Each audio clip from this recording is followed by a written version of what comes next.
अस्सलाम वालेकुम।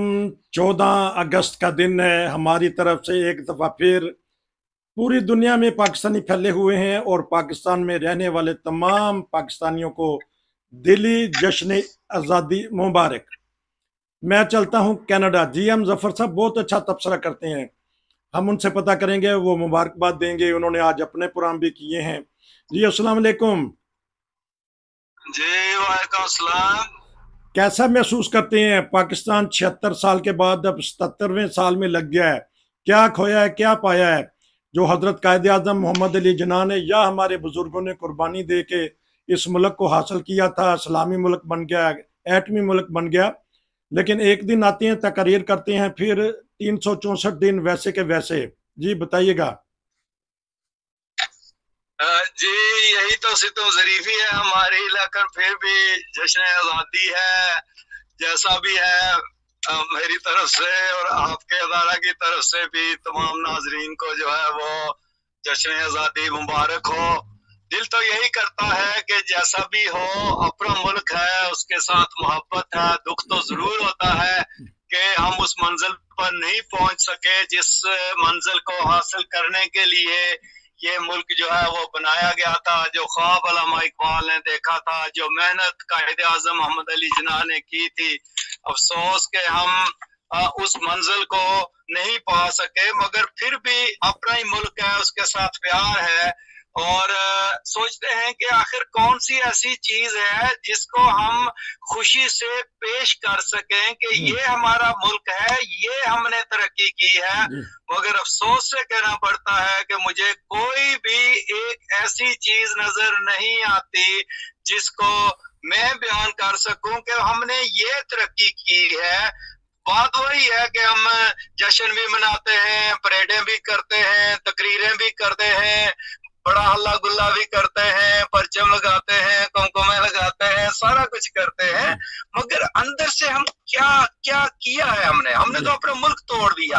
हमने तो नफरत फैला दी उस मुल्क में, जो मुल्क सबके लिए बनाया गया था। जो लोगों ने अपनी जानों के नजराने पेश करके घर बार छोड़कर, जो हिंदुस्तान को छोड़कर पाकिस्तान में आए थे कि यहाँ हमें मजहबी आजादी होगी, यहाँ हमें अज़हार राय की आजादी होगी, यहाँ हमें अपनी मजहबी रसूमात अदा करने की आजादी होगी, यहाँ हम आजादी से जी सकेंगे, हमारे बच्चे महफूज हो सकेंगे। मगर क्या चीज महफूज है? मुझे कोई एक चीज बताएं कि जिसका हम हकीकी जश्न मनाएं। हम असल में हमें तो शर्मिंदगी आनी चाहिए, मगर फिर भी चूंकि जश्न आजादी है तो क्या कहूँ, लेकिन कोई खुशी की बात नहीं है कि मैं बयान कर सकूं कि ये चीज हमने बहुत अच्छी की है। तो क्योंकि दुनिया में जश्न मनाया जाता है, खुशियां मनाई जाती हैं, लेकिन पाकिस्तान वाहिद एक ऐसा मुल्क है जहां जश्न पे हमारे हुक्मरान रो पड़ते हैं। आज भी सदर साहब रो पड़े। क्यों रोते हैं? क्या दे नहीं सके वो कुछ? रोते अपनी हम्म। जी रोते अपनी मायूसी को है, रोते अपनी जो है ना उस किस्मत को है कि इन्होंने क्या हासिल क्या किया। देखें, हम क्या चीज फख्र से बयान कर सकते हैं कि हमने एटम बम बनाया। वो आपने एटम बम बनाया, जिसने एटम बम बनाया उसको तो आपने जलील कर दिया। उसने जैसे भी किया, जिसने एटम बम की बुनियाद रखी डॉक्टर अब्दुल सलाम ने, उसका आप नाम तारीख से गायब कर रहे हैं। और जिस डॉक्टर अब्दुल कदीर को हीरो बनना चाहिए था, उसको आपने जीरो बना के जो है ना चोर बना के पेश कर दिया। ये आपका अमल है। इंडिया का भी एक डॉक्टर था, उन्होंने उसको सदर बना दिया, जिसने वहां का एटमी प्लांट बनाया और एटम बनाया, वो तो सदर बन गया। और आपने अपने जो हीरो था उसको जीरो कर दिया। किसको बख्शा है इस कौम ने? कौन इनका हीरो रह गया है? जो कोई अच्छी सोच लेकर आया उसको भी इन्होंने जो है ना जलील और ख्वार करके निकाला है, और अब तक वही अमल दोहराते आ रहे हैं। कौन बचा है? अयूब खान से देखें, कायदे आजम बेचारे मर गए, अगर वो ना मरते तो पता नहीं क्या सलूक करते। फातिमा जना के साथ हमने क्या सलूक किया। अयूब खान सोच अच्छी रखते थे, बेशक उनका अमल ठीक नहीं था, मार्शल लगाया, मगर उनकी सोच बहुत अच्छी थी, उनको जलील किया। उसके बाद देखें, भुट्टो आया, भुट्टो को भी वही कुछ हुआ। जो भुट्टो के कुछ किरदार ऐसा था कि उसके साथ भी वही हुआ। उसके बाद देखें, जो भी आया उन्होंने नफरतें फैलाई। जियाउल हक साहब आए, नफरतें फैलाई। मुशर्रफ साहब आए, अच्छे इंसान थे, जलील करके निकाला उन्हें। अभी भी हम एक दूसरे को जलील कर रहे हैं, एक को जेल, एक को नायल, एक को जेल, एक को बाहर, एक को अंदर। इसलिए रो रहे हैं कि हम कहाँ खड़े हैं। हमने 76 सालों में क्या पाया? क्या हम एक कौम बन सके? हमने तो पहले 22 सालों में मुल्क तोड़ के परे कर दिया, वो भी तो मुसलमान थे ना जी।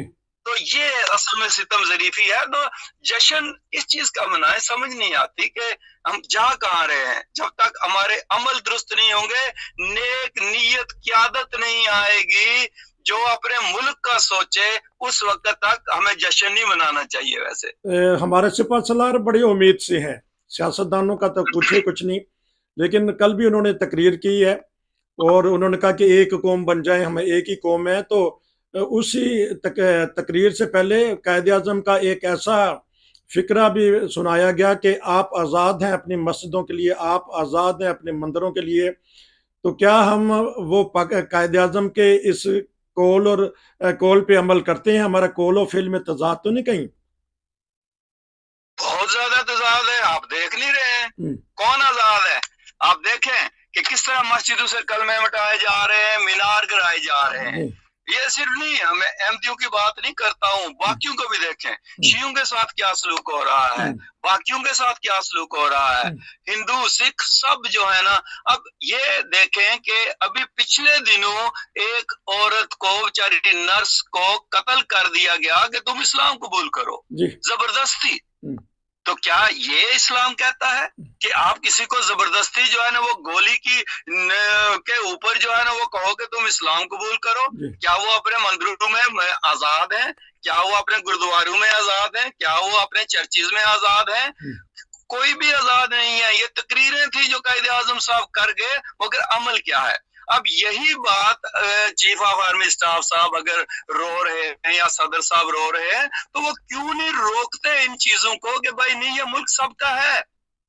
आप कौन होते हो जाकर किसी को जो है ना वो जबरदस्ती जो है ना वो इस्लाम कबूल करवाने वाले या उसका फैसला करने वाले? कानून मौजूद है, सारा कुछ मौजूद है, लेकिन नहीं, लोगों ने अपने हाथ में हर चीज ली हुई है, तो उस की तरफ तो जाते नहीं है, लेकिन नारे लगाते हैं कि जी हमें कौम बनना चाहिए। कौम कैसे बनेंगे जब आप इन चीजों को नहीं रोकेंगे?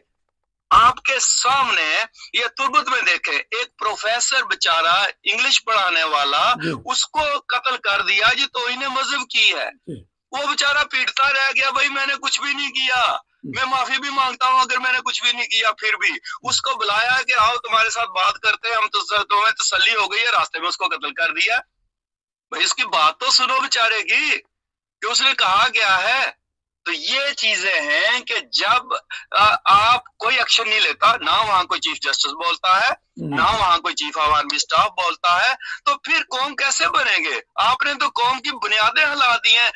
नफरत इतनी फैला दी है कौम के अंदर कि हर कोई एक दूसरे को नफरत की निगाह से देखता है, तो कौम कैसे बनेंगे? अच्छा, ये बताइएगा कि क्योंकि आप बाहर हैं, बाहर के आपने जश्न आज़ादी भी देखे हैं, क्या एडवाइस देंगे कि पाकिस्तान फिर तरक्की की तरफ चल पड़े? देखें, जब तक नेक नीयत की आदत नहीं आएगी और हम एक दूसरे को बर्दाश्त नहीं करेंगे, उस वक्त तक तरक्की नहीं कर सकते। जब तक बर्दाश्त का मादा ही नहीं है, कौन सियासतदान है जो एक दूसरे को बर्दाश्त कर रहा है? कोई भी नहीं बर्दाश्त कर रहा है एक दूसरे को। कोई भी जो है ना वो आता है, वो दूसरे को गिराने की कोशिश करता है, चाहे उसके लिए जो मर्जी हरबा अख्तियार करना पड़े, लीगल या इनलीगल, वो कर जाते हैं कि इसको गिरा देते हैं, बाकी जो होगा देखी जाएगी। तो जब तक कोई नेक नीयत की आदत नहीं आती, वो नेक नीयत की आदत कैसे आएगी?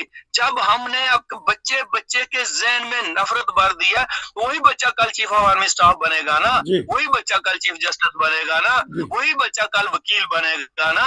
जब उनके ज़हनों में मजहबी मुनाफरत और हमने नफरत भर दी है, तो वो जो कत्ल करके आता है उसको हाथ डालते हैं। जो कत्ल करके आता है जी बिल्कुल आपने बहुत अच्छा काम किया है। तो ऐसा काम जब तक करते रहेंगे और फिर उसकी हौसला अफजाई भी करते रहेंगे, तो कैसे काम चलेगा? ये नहीं, इस तरह नहीं जो है ना वो काम चलता। नेक नीयत की आदत आएगी जो नफरत को खत्म करेगी, फिर ये मुल्क तरक्की करेगा। वरना देखें ना, इंडिया का नाम ले तो सारे जल जाते हैं, लेकिन इंडिया देखिए अब स्पेस में जा रहा है। जी कहाँ जा रहा है? जी आज दिन तक पाकिस्तान ने कोई अपनी चीज बनाई है? जी तो एटम की मैंने मिसाल दे दी है, जो बनाया था, जिस पर बड़े अतरा रहे हैं, तो उसके बनाने वाले का क्या अशर किया है। तो बाकी क्या है, हम हर एक को जलील करके निकालते हैं, और यही कुछ हो रहा है, इसीलिए तरक्की नहीं हो रही। हमने मुल्क तो बना लिया, एटम भी बना लिया। जीएम जफर साहब बता रहे थे कि अगर हम नफरत को खत्म करेंगे, एक होकर, एक कौम बनकर, एक दिमाग बनकर चलेंगे, तो फिर पाकिस्तान तरक्की करेगा। क्योंकि आप बहुत मसरूफ हैं, अपने भी प्रोग्राम आजकल कर रहे हैं और ड्यूटियां भी दे रही हैं। आपका बहुत शुक्रिया कि आपने मुझे वक्त दिया। तो फिर इंशाल्लाह आपसे बात होगी। आपका शुक्रिया। नसीर को इजाज़त दीजिए। 14 अगस्त के सिलसिला में प्रोग्राम जारी हैं, लोग पसंद कर रहे हैं। आपका बहुत शुक्रिया जी। अस्सलाम वालेकुम।